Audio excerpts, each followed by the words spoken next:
Vítejte u mého dalšího videa. Jako další tweak si ukážeme tweak zvaný Classic Dock. Otevřeme si CD. Do popisku napíšeme Classic Dock. Už to tam máme s dvěma S. Dáme instalovat, zase je tam napsaný, že tento tweak jde s iOS 7, je opět kompatibilní i s iOS 8, takže ho můžeme bez problémů nainstalovat.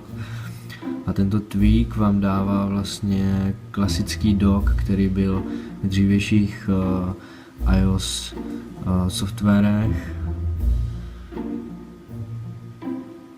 Ukážeme, co to přesně dělá. Pro mě je to teda mnohem pěknější, líbí se mi víc tady ten klasický dock, než ten nový, co je na iOS 8 nebo na iOS 7. Vlastně teď vidíte, že to udělal tady ten klasický spodní, má to více i nastavení. Když si sjedete dolů, tady máte Classic Dock. Máte tady, jestli chcete, stíny za vašimi aplikacemi. Je tady Display Running Indicators, to je vlastně, když ukážu vám to, jakou aplikaci máte spuštěnou, jo? Tady tím malým označením dole. Takže to si asi vypínám, to se mi moc nelíbí. Co tam ještě je v nastavení? Zkusíme tohle. Vypadá stejně.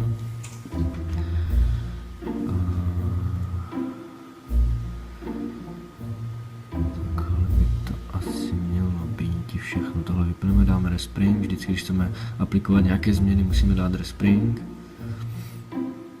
Vidíme, jak se to celé změnilo.